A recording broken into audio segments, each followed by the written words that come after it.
Okay guys, it's Dr. Lou's Low Carb Diet and I'm Dr. Lou. Now, we're looking at sweeteners. Why is it important? Well, there are many sweeteners, especially polyols or sugar alcohols, that can cause you to be kicked out of ketosis. Now, I'm listing the top 12 of them. These are the main sweeteners that are used in most products. And now, well, by going through it, you can identify when you go to buy your protein bar or your keto bar or your low carb bar, is this sweetener really going to be conducive for a ketone diet? Stay tuned. Okay, guys, so we've all heard of many of the sweeteners names. Now, being on the keto diet, it's vital that you check the ingredients of things you eat. Yes, it's nice to see a shiny logo that says keto friendly or keto or low carb or protein diet. They don't tell you anything. They're just telling you obviously from the bar or the creator of the bar, this is going to be for protein people or building who want protein, nothing to do with low carb or anything else. Low carb doesn't mean keto. And even keto or ketone friendly are mistakes made by some manufacturers. So I'm going to give that to you so you understand the difference, because there's no official label where you get a snack and it says, okay, so we're going to say this amount of carbs. Oh, it's too bad, or they don't have that really, but it's only down to common sense. So most snacks that are over 5 grams are really not keto. So when you see 5 grams, you should be there and go, oh, because if that's so high in carbs, why are you consuming it? Yes, most bars are 5 grams, but you are probably going to suffer if it's over, especially if it's higher, that you are going to have some drop in ketone production or suffering onto your blood sugar, most likely. So this is why you have to look at it and say, is this sweetener conducive for my ketogenic diet? Yes or no, or my low carb? Some of these sweeteners are so misleading that they can actually give you nearly identical amounts of sugar. So here we go. This is for you guys. So that's without much of a hindrance. Let's jump on. Okay, guys. So here we can see the table for keto sweeteners. They're ranked by real carb impact. So number 1, we can see maltitol. Now, maltitol is a polyol and it's not natural. But it's known for being very similar to sugar. So it's used a lot because it makes the bars tasty and have a similar effect. Now, it has 2.1 to 2.4 calories per gram. And the biggest thing that is shocking is the GI, which is the glycemic index, which is 35 to 52 rated, meaning it impacts quite hard. Now, the carbs are 50 to 75% absorbed, meaning that if you have something that's 20 grams, you're going to get 10 grams to 15 grams of those carbs for your allowance. That means quite clearly, if you eat a bar like that, you've nearly got rid of your entire allowance in a day. So, not to mention an impact on your blood sugar, slowing ketone production. So that is marked as high on keto impact. The impact is high and worrying. Now, other than that, I don't think I have heard anything too bad about this. So maltitol, though, because of what we're talking about is the impact on carbs and nothing else. So you can look at my other videos for any health issues or anything associated in research for all the rest. I won't mention them until, I will mention them in those videos. I won't mention it to this. This is about the carbs and the impact. Now, number 2 is xylitol. Xylitol is a polyol as well. It is natural and comes from corn or birch, and it has 2.4 calories per gram. Its GI is 7 to 12, making it not too bad, but still an impact on blood sugar. And it has an absorption of 50% of those carbs, meaning if you have 20 grams of it, you get 10 gram carb hit on your allowance. Again, it's a moderate one, so it's not as alarming as maltitol for carbs, but it's moderate. Okay. Number 3 is sorbitol. That is a polyol as well. Is it natural? No. It's 2.6 calories per gram, so quite high. In fact, the highest here, with a GI of 4 to 9, which is quite low again. And so, again, a minimal impact on your blood sugar.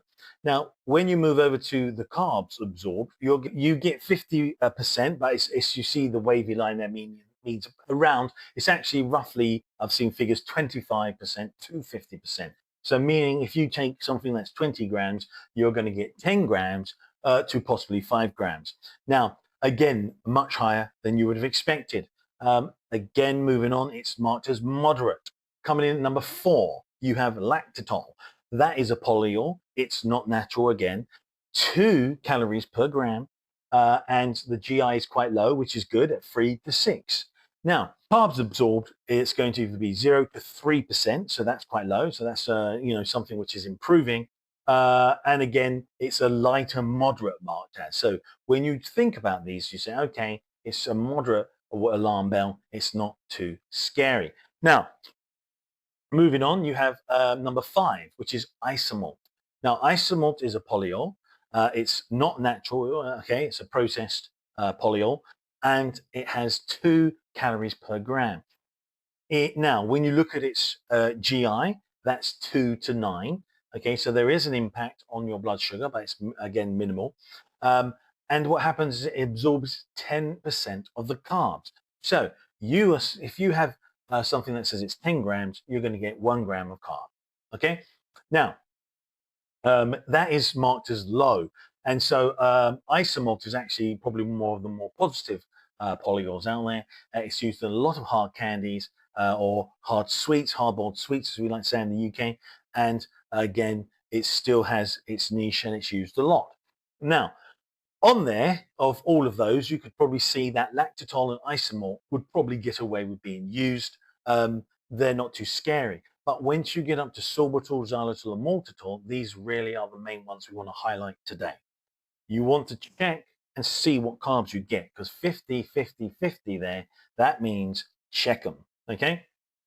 Now, so moving on, we've got, again, erythritol. Now, erythritol is actually what we probably call the darling or the big daddy of the polyols, sugar alcohols, because it's seen as the most conducive one, and it gets a lot more attention, and a lot of people are using it now in modern products.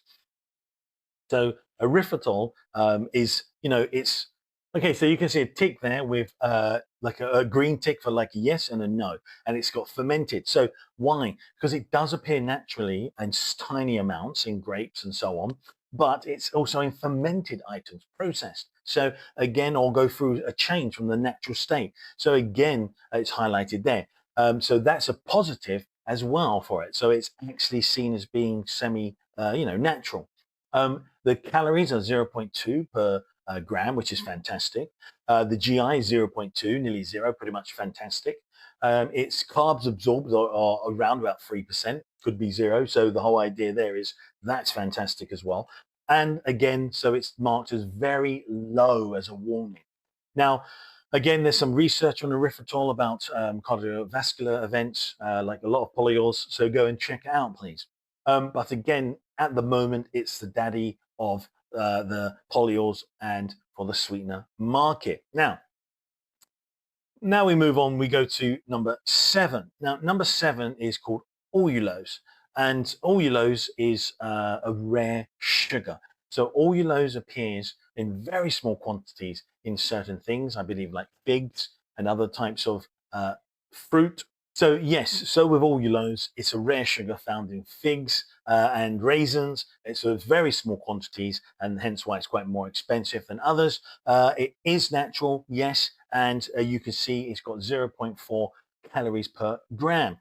You've got a 0 impact on your GI, which is awesome, so your blood sugar is safe. You have 3% around of absorbed carbs. Is it a polyol? No, it's not a polyol.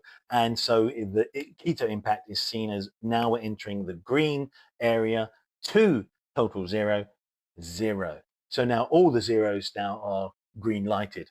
But we'll discuss them in more detail as well as to why some of them have an X on them. Now, next you have stevia. Stevia is quite interesting. It breaks down into steviol for the glycosides, and it's natural. You are pretty safe there. It's just seen as a plant-based type for a sweetener. It has 0 calories per gram. You have 0 impact on your GI. It's 0 carbs absorbed. and it's not a polyol. It's absolutely clean. It's zero. So stevia is seen as a very conducive sweetener for the diet. So again, stevia is a good tick there. It has no impact. Stevia is expensive, and that's probably why we don't use it as much, but it is very good and healthy for a ketogenic diet or low carb. Now, monk fruit, number 9. You can see here it's natural. You've got a 0 calories per gram. You have 0 on the GI. You have 0 on the carbs absorbed. It's not a polyol. Again, 0. It is, again, a massively promoted healthy sweetener. Yes, it's expensive. That's why we don't have it as much in our manufacturing. So again, stevia and monk fruit, they're the 2 that you should be running towards, okay? Allulose as well is seen as really good. Those 3, I haven't heard any type of research that puts them down.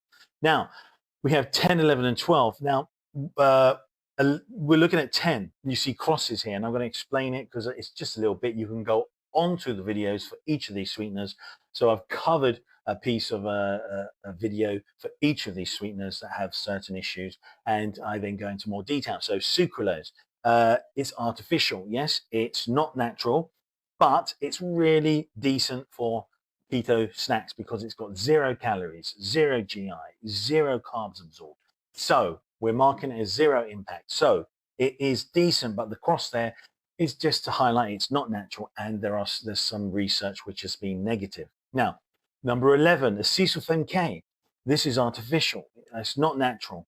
It has around about 0 calories per gram, 0 GI, around about 0 carbs absorbed. Polyol, no, and it's 0 impact. Why? Because we're looking for ketogenic benefit. It's a 0, okay? It has hardly any impact. There's no reason to demonize it, but yes, look up the research. Next, 12, aspartame. Aspartame is artificial again. It's not natural. It's roughly 0 calories per gram, 0 GI, 0 carbs absorbed. It's not a polyol. It's 0 impact. Why? Because all 3 of those, even though I've highlighted them for you to research to understand, there may be other side effects or things about them.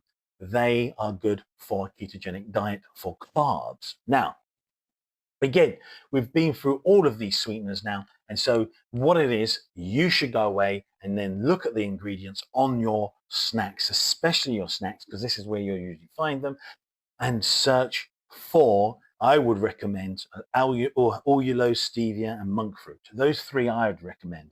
Erythritol is again probably one afterwards, what I would say after my recommendations, and then you would go down to like sucralose, acesulfame K, aspartame, and then you go to as well isomalt. It seems to be a decent producing one, lactitol, and then I would say steer clear of sorbitol, xylitol, and maltitol, and that is the whole idea about why you're probably being kicked out of your diet and you haven't realized it, because these are contributing, or your diet is not as effective as you thought.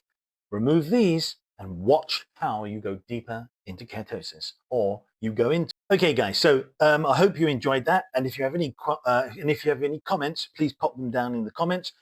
Any questions, fire away. If you're not sure how to calculate something, ask me. I'll be more than happy to tell you.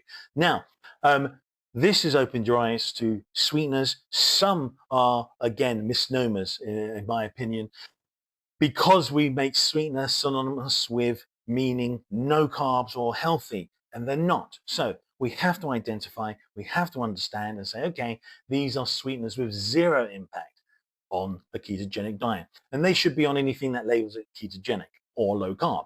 Now, that's it for now, guys. Again, as I said, please give me a like and subscribe, and I'll see you on the next one.